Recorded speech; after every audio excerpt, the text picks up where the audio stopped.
ตอนเช้ามื้อนี้วันที่ 4 กรกฎาคม ปี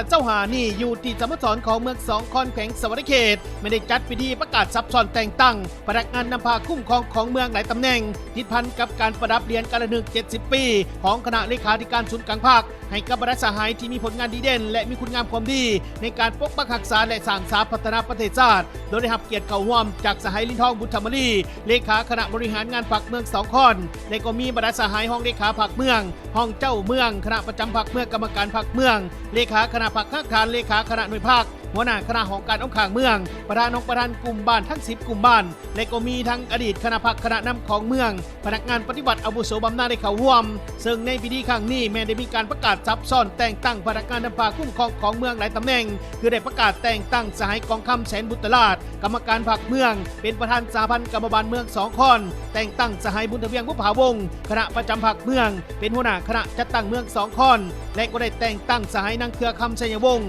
คณะประจำพรรคเมืองเป็นประธานในรัฐสังศาสตร์เมืองแต่งตั้งสหายแก้วมณีบุญเจริญกรรมการพรรคเมืองเป็นหัวหน้าหอการยุติธรรมเมืองสองคอนแต่งตั้งสหายเลิศพิชาบุญมาวงศ์กรรมการพรรคเมืองเป็นหัวหน้าหองว่าการเมืองสองคอนและก็ได้แต่งตั้งสหายแก้วอุดรขันติวงศ์กรรมการพรรคเมืองเป็นเลขาคณะพรรคคักขันกลุ่มบ้านที่4นงบทาและก็ได้แต่งตั้งสหายบุญมาโพธิราชกรรมการพรรคเมืองเป็นเลขาคณะพรรคคักขันกลุ่มบ้านที่10หาดเจริญคำและพร้อมนี้ก็ได้มีการประกาศแต่งตั้งสหายโอเลียงพิมพ์สอนห้องเลขาคณะพรรคคักขันกลุ่มบ้านที่หาดสะบูไซ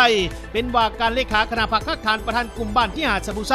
แต่งตั้งสหายศรีประเสริฐอินทรีเชียงใหม่ห้องเลขาคณะพรรคคักขันกลุ่มบ้านที่9เป็นว่าการเลขาคณะพรรคคักขันกลุ่มบ้านที่9เชนวนแต่งตั้งสหายพันตรีสมหวังอิทธิราชหัวหน้าปกสกลุ่มบ้านที่7เป็นว่าการเลขาคณะพรรคคักขันประธานกลุ่มบ้านที่7เปื่อยเขาแต่พร้อมนี้ก็ได้มีการประกาศถอดพนักงานที่ลงก่อสร้างหักฐานอีกจำนวนหนึ่งกับคืนกลุ่มของเก่ามีสหายธนกรเจียงธรรมวงศ์กรรมการพรรคเมืองเลขาคณะพรรคคักขันกลุ่มบ้านที่4นงบทาสหายดาวใจสิจุราชกรรมการพรรคเมืองเลขาคณะพรรคคักขันกลุ่มบ้านที่หาดสะบูไซสหายหลวงราชกัญญวงศ์คณะกลุ่มบ้านที่4นงบทาสหายสัพพวิชาโพธิราชคณะกลุ่มบ้านที่3นาพวกและสหายศรีมอนธรรมวงศ์คณะพรรคคักขันกลุ่มบ้านที่6แก่งโดนแม่นกับคืนกลุ่มของเก่า